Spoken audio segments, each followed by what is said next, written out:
So, hi guys, kamar yadda kuke gani insha Allah in this video zan muku breakdown step by step yadda na samu 500k a funded in less than one day. So, like na yi passing challenge ina kenan like in less than one day wanda yanzu abin da ya rage min shine like na fara trading don na kai target din payout ina. So in Allah da yanzu zan muku breakdown step by step like zan na muku live trade din da na insha Allah. So amma before mu shiga cikin wannan bidiyon akwai advice da nake so na baku wanda wannan advice da zan baku yana da matukar amfani. Yana da matukar amfani wannan advice din. So ya kamata ka tsaya like kalla wannan bidiyon kawai from A to Z. Then ka kuma ta ku danna mun subscribe sannan ku danna mun like a wannan bidiyon. Let's go. So wannan advice da nake so na baku shine akan like passive income. So as a trader definitely ya kamata a ce kana da maybe wani hanya da kake samun passive income. Idan muka duba yanzu most of the like traders da ka sani a wannan industry definitely za a ga mutum maybe yana da groove wanda yake mutane providing signal, then kuma like za a ga maybe mutum yana yin mentorship, then kuma still za a ga like mutum yana yin YouTube. So wayannan hanyoyi guda uku nan da na buku list hanyoyi guda uku ne wanda yawancin traders yanzu duk wani trader za a ga like yana yin su, saboda wannan hanya ne wanda like suna ba ma traders passive income. At least idan kana trading daga lokacin da ya kasance like baka da wani hanyar samun kuɗi like focus ɗinka complete ya koma kan wannan trade nan, so gaskiya like za ka yi ta loss ne back to back idan baka yi wasa ba. So amma idan ya kasance like kana da wani hanya da kake generating kuɗi wanda wani hanyar passive income ne, then kuma trading shine like main business naka, so anan ne za ka fara yin trading normal. So wannan shawarar da nake so na baku yanzu idan kai like ka san kai beginner ne like ko da ma kana level advanced level ma idan dai kai trader ne kawai, so at least ya kamata a ce kana da hanyar da kake samun passive income wanda akwai hanyoyi da dama da zaka iya bi. Let's say akwai physical way da zaka iya bi like ka je ka dinga samun passive income. Let's say for example kana yin wani aiki, idan kana yin wani aiki kaga ga maybe wai kana fara trading maybe ka ce zaka ije wannan aikin naka, so idan dai kai wannan mistake din nan idan baka yi wasa ba still sai ka ƙara komawa aikin nan naka. So wannan shine like the biggest mistake da most of the beginners suke a wannan industry. Za ga da mutum ya shigo mutum ya fara trading 1 month 2 month 3 months maybe mutum ya dan buga wani log a wannan month nan sai ga mutum ya ce like ya ije aikin shi, wanda wannan aikin kuma like hanya ne da mutum yake samun passive income, so kuma like mutum ya ce like ya da trading. So idan kana trading for example idan kana trading live account ne kuma kana trading funded account, idan kai blowing account naka ta ina zaka samu kuɗin da zaka zo like ka ƙara sawa a cikin account naka kuma ƙara siyan account. So then kuma daga lokacin da ka ije aikin ka complete focus ɗinka target ɗinka zai dawo kan trading ne. So daga lokacin da complete target ɗinka kuma ya dawo kan trading idan baka yi wasa ba za ka dinga yin loss ne back to back. So wannan like shawara ne maybe idan kana da wani physical aiki da kake yi like kana trading ko da ma kana making kuɗi da trading, so ka dinga yin wancan aikin naka, saboda wani zai ce maybe idan zaka zama full time trader ba zai yi kuma kana yin wani aiki ba. So wannan is depend da kai ne based on yadda ka tsara trading naka ne. Idan dai ka ɗauka trading naka like business, let's say zaka dinga zuwa maybe ka je kai aikin ka for example, then kuma ga time in trading naka ba wani abu da za ka iya ba, kaga dama ma za ka iya yin trading kuma kana yin karatu. So duka wannan abubuwa ne wanda kai ne za ka tsara shi, idan dai ka tsara shi definitely za ka yi abin nan kuma abin nan like zai tafi maka a daidai. Then kuma akwai like kalan hanyoyin online da mutum zai iya bi zai iya samun like passive income. Let's say for example maybe za ka iya duba wani abu like a part of e-commerce, let's say dropshipping, maybe ka dinga selling products online da sauransu, maybe kana zuwa AliExpress like ko Amazon kana selling product, kana daukan product kana zuwa kana creating store naka kana selling wannan product din a high price, maybe a can ka dauko shi akan $5 nan kuma ka zo ka sayar shi maybe a $20 ko $30, is depend. Wannan passive income ne. Then akwai kalan affiliate marketing. Affiliate marketing zaka iya like partnership yanzu tun already kana yin trading zaka iya partnership maybe da wasu broker like ka dinga ansal link ɗinsu kana promoting like ta nan ma zaka dinga samun passive income. Ko kuma idan ba za ka yi using da broker ba, for example akwai hanyoyi da dama da zaka iya bi zaka affiliate marketing zaka samu passive income. So akwai hanyoyi da dama kawai maybe physical hanya ne ko kuma online hanya ne. Main abin da ya kamata ka sani kawai shine as a trader ya kamata a ce kana da wani hanya da yake samun passive income, domin gaskiya idan kana trading ba tare da wani hanya da yake samun passive income ba complete target ɗinka zai dawo kan trading ne. Daga kuma lokacin da complete target ɗinka ya dawo kan trading gaskiya idan baka wasa ba like zaka yi ta shan wahala ne, zaka yi ta yin loss ne, maybe da ƙarshe ma ka ji abin ya fitan maka a rai. So wannan shine advice da nake so na baku. Like as a trader definitely ya kamata a ce kana da wani hanya da yake samun passive income. Za ga most of the manya-manyan traders ma da ka sani a duniya za ga akwai hanyoyin da suke samun passive income.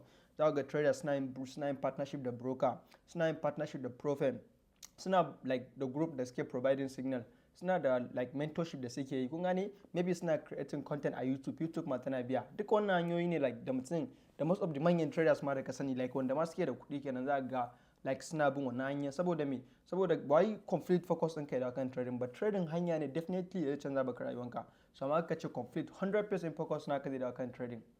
Ka gane ba? At least maybe monthly, domin a trading akwai month ɗin da complete maybe za ka yi loss ne. Na farko kenan. Then akwai month ɗin da maybe like the break even za ka tashi, maybe baka yi profit ba baka yi loss ba. Then akwai like month ɗin maybe da za ka samu profit. Dole kowane business yana tafiya haka. So amma idan ya kasance like baka da wani hanyar samun kuɗi sai trading, kowane wata za ka dinga expecting like kawai ka dinga samun kuɗi ne. Kuma kamar yadda kuka san duk wani expectation za ku ga like yana zuwa disappointment. Duk wani like idan ka cike expect abu, most of the abubuwa ma za ka kana expect a rayuwanka, like za ka ga yana zuwa baka disappointment ma idan ka duba gani kenan. So kawai trading abu ne wanda ya kamata ka tsaya ka tsara shi like business. Idan kana da wani physical aiki ne ka dinga fita kana yi, ka dawo ka yi trade naka. Idan like kana da wani online aiki ne personal, ka dinga yin abinka, sannan ka zo ka yi trading, ka tsara komai naka. Kawai ka ɗauka trading naka a matsayin long term game ba wai short term game ba. Ka tsaya ka building trading naka like ka dinga yin shi like business. Wanda na baku breakdown hanyoyi da dama da zaka bi idan kana so ka tsara trading naka like business. Na baku wani advice na ce maybe idan zaka fara trading kai choosing market, maybe forex market or futures market, then kai choosing assets a cikin wannan market din nan, maybe kai choosing strategy, kai choosing time in trading naka London or New York, kai sticking like ya kasance kana da roadmap ɗinka, kawai ka tsara roadmap naka. So wannan shine abin da zai taimake ka definitely idan zaka fara trading. So wannan shine advice da nake son na baku. Then kuma yanzu in Allah ya zan nuna muku like step by step yanda na passing wayannan profit, like zan nuna muku live trade ne domin already most of the time ina record one trade na da zan yi taking. So zan nuna muku yanzu like gani so kwana biyu ina amfani da camera laptop ne. So ga ina shiga cikin laptop sometimes. So yeah, wannan shine trade din da mu gani. So kun ga ina across like wannan 10 accounts ne. 10 account ne kamar yadda muke gani. Wanda wannan 10 account din shine kama 500k a funded. Like idan muka duba kowane account ina buƙatar 3k ne before na passing account din. So wannan like ina so ne passing account nan ne a one trade. Sometimes ina yin passing duka ko da account na ansa ina yin passing a 1 or 2 trade ne kawai. Bana taking time a wajen passing evaluation na kai wata ɗaya ina passing evaluation akan me, maybe ƙarshe ma zo ne blowing account din. No, idan dai na ansa ya zama live account nan ne zan tsaya na mai trading mai kyau, like zan bi edge ina. Amma idan dai trading like evaluation ne ina yin risky sosai ne gaskiya. Zan iya risky ma like 70% ma na account ma kawai. So kamar yadda muke gani zamu ga wannan shine trade din. Zamu ga wannan like time da na yi wannan trade din na yi shi ne a London time. I mean a New York time. Zamu ga na yi shi ne around 9:45. Ana buɗe market da minti 15 kenan na samu wannan setup din nan, wanda zan shiga zan muku breakdown me yasa na shiga wannan trade din Allah ya yarda. So zamu shiga yanzu wannan screen recording ne da ni na trade din. Zamu gani ga inda market din ta moving. Za ku ga wannan account ɗaya ne anan. So amma idan muka duba anan ga su guda 10 na yi connecting nasu. Zamu ga shi nan 10 position. So idan muka duba zamu ga inda trade din ya moving, kuna gani? Zamu ga ya kai 2000. Dama ina neman 3000 ne. Za ku ga shi anan duka across wannan 10 account din nan to 2000. So zamu gani ga shi nan zamu ga TP. Bayan da za a yi na fita masu ya kai TP. Yes. Mun gani a shi nan sell stuff. So zamu ga inda trade din ya moving. Na samu almost 3500 gashi kamar yadda muke gani a duka wannan account din nan. So kun ga wannan shine like trade din da na yi a cikin wannan account din nan, wanda yanzu zamu shiga zan nuna muku like me yasa na shiga wannan trade din nan daga time like zan muku breakdown komai da komai. So amma akwai kuma still akwai abin da nake so na gaya muku. Yanzu idan kana so ka ɗauka trade like business kamar yadda muke gani na gaya muku already yanzu akwai opportunity akan like Profem industry. Zaka dinga san different accounts kana trading ko nawa ka making zaka dinga ɗaukar 90%. So wannan abin da zaka dinga yi ka ɗauke shi kamar zaka investin kuɗi ne, then ko wannan kuɗin ya dawo baka da return. Let's say for example ni yanzu misali a ce na yi investing $2,000 ne, maybe sai na ansa like 10 accounts. So wannan 10 account da na ansa 500k ne a funded. So like sai na passing wannan account din nan. Da na passing wannan account din like maybe sai na kai time in target. Kowane account ɗaya maybe sai na pay out 22k across 10 accounts. Like misali zan yi pay out $20,000 kenan. So $20,000 for example, zan cire $2,000 wanda na sai account din, kai kenan na samu profit na samu profit 18,000 kenan, $18,000. So za ga ko da kai blowing account din, za ga wannan ba problem bane, ka invest in 2k ne ya da baka da 18,000, sai ka ƙara sayan wani account, su ma ƙara wurin wannan process din haka kana yi, zaka yi mastering edge ɗinka. Dimo kana trading profit kuma sai ka buɗe like personal account naka normal, maybe kudin riban ka zaka dinga samu, sai ka dinga raba, let's say 50% kana investing into like personal accounts ɗinka, ka gani ba, then kuma 50% din maybe ka dinga yin wani, maybe ka dinga invest akan wani physical abubuwan ka da dai kake so for now trading profit opportunity ne yazo, kuma wannan abu ne wanda like maybe da kana 50 years ai ta yin trading profit.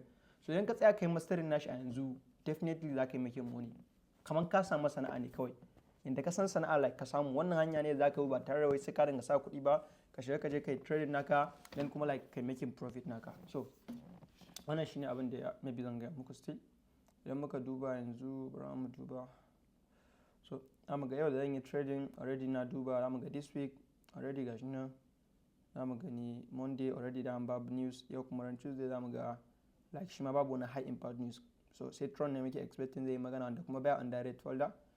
So like ban dai damu da news bai kawai don babu wani high impact news da nake na kuma yadda hankalin kalan su CPI ne, kalan PPI, kalan FOMC, duka kalan high impact news din nan, so amma kalan minor news din nan ba ina cika mai da hankali bane akan su.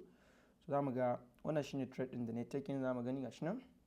So da farko like na fara top down analysis ne, zamu gani, so na fara analysis from higher time frame ne analysis ina, wanda a 4 hour na sami SMT, zamu ga 4 hour na sami SMT, zamu ga NQ yayi sweeping wannan liquidity all time high kenan na NQ. So then zamu ga ES shi ma kuma like bai yi taking wannan liquidity ba, shi ma all time high shi. Abin da nake nufi ES ba ta yi taking all time high ba, then NQ kuma ta yi taking all time high. So most of the time NQ da ES ta fi expected level, NQ kuma like ta kuma manipulation, kamar yadda na buku wani video nake gaya muku. So idan muka duba akwai bari na buku breakdown, gani wannan shine trade din. So amma lokacin da aka samu wannan SMT din nan, na so na shiga trade din da kana, amma problem din shine bai zo time din trading window na ba, ina trading ne within wannan time din nan, zamu gani from 9:30 to 11, wannan shine trading window nawa kamar yadda muke gani a New York kenan, New York AM kenan kamar yadda na gaya muku 9:30 to 11. So most of the time kuma zamu ga akwai New York PM, shi kuma yana kamawa ne from 1, shi ma na muku bayani yana kamawa daga nan zuwa 4 ko, yes,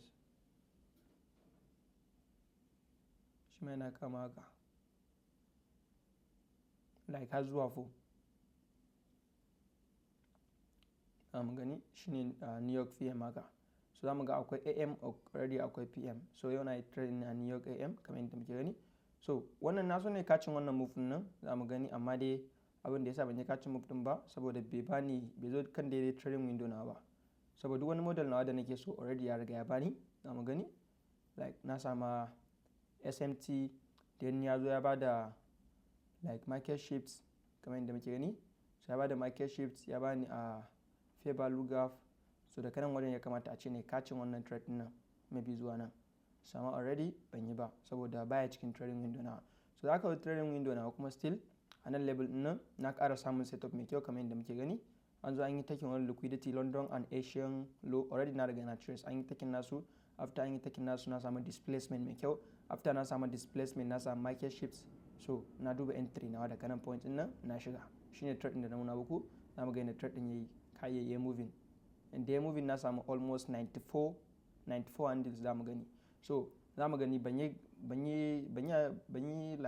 targeting nashi zuwa wannan high din ba, saboda already na san yau market din yau bearish ne gaskiya, saboda ta yi taking all time high, then ta bani SMT mai kyau a saman nan. So na san market I don't think za ta yi taking wannan high din, shi yasa ko ga ban yi taking nan, ban kai shi zuwa wannan level din ba.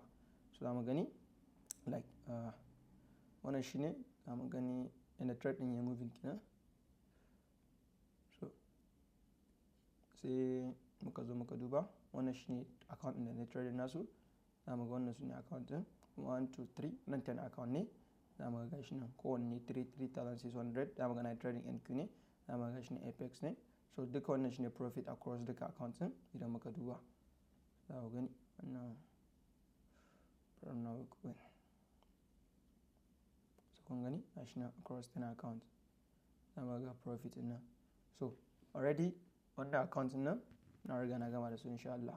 So in the next abu shine like idan na ansa live account kuma zan zo na fara trading. Idan na fara trading kowane account ina needing na haɗa 6,600 I mean 2,600 dan zan yi pay out to 2k per kowane account kenan. So kamar yadda muke gani kenan. So wannan shine yadda like na yi wannan trade din. So wannan shine. So ina fata kun ji daɗin wannan bidiyon dan kuma bayanin da na muku like maybe zai amfane ku insha Allah.